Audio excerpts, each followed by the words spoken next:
I'm here to report about profitability ratio. So first, let us identify my learning objectives. First is to understand the concept of profitability ratio. Second is to identify the different profitability ratios according to its use and purposes. And third is to perform DUPONT analysis. An indicator of how profitable a company is relative to its assets.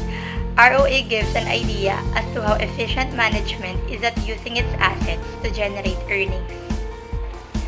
So it shows the percentage of profit that a company earns in relation to its all-over resources. Its measurement includes all of company's assets. So for the formula, return on assets equals net income over total assets.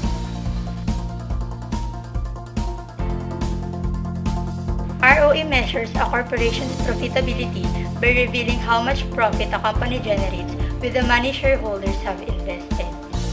ROE is also known as the return on net worth. Higher rate means higher return on shareholders' investment. According to Investopedia.com, ROE between 15 to 20% is generally considered good. So for the formula, return on equity is equal to net income over shareholders' equity.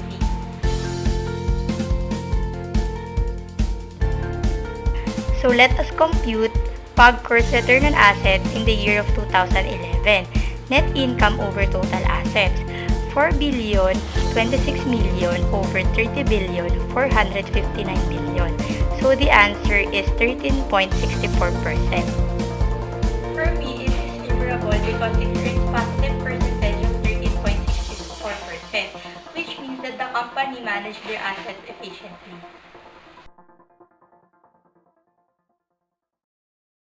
PAGCOR's return on equity in the year of 2011. ROE equals net income over shareholders' equity. Net income is equals to 4 billion 26 million over 13 billion 494 million. And the answer is 33.86%. For me, it is favorable because it earns 33.86% return on shareholders' equity. It means that the company managed well their shareholders' investment.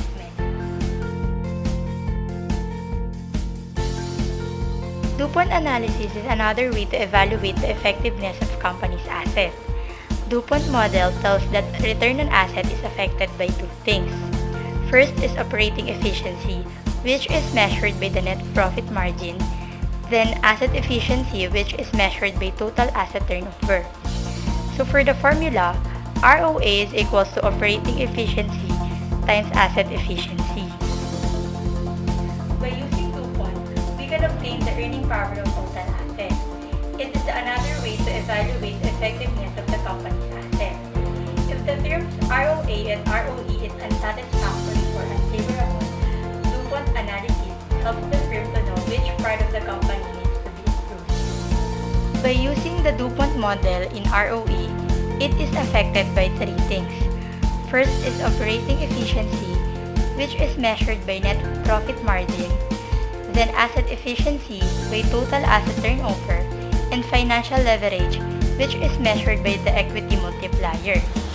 For the formula, ROE is equals to net profit margin times total asset turnover times equity multiplier.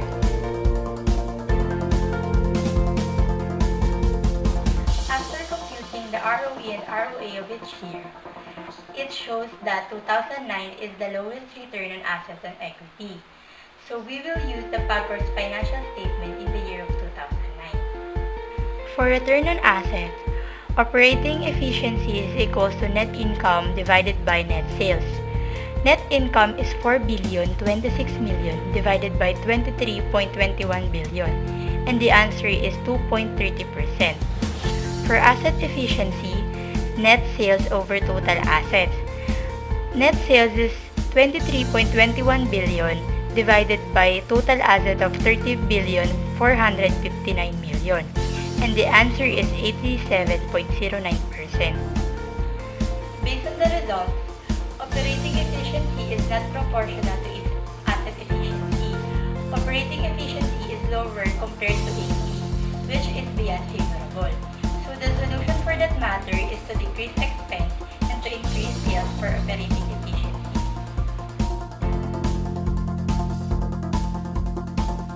For the conclusion, return on assets shows the percentage of profit that a corporation earns with regards to its all-over resources or the total assets.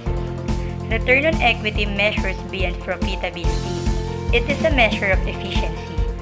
Profitability ratio is one benchmark in companies' decision-making. In a nutshell, higher rate on ROE means higher return on shareholders' investment.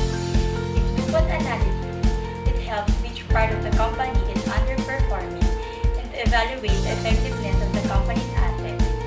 So DUPONT analysis is very helpful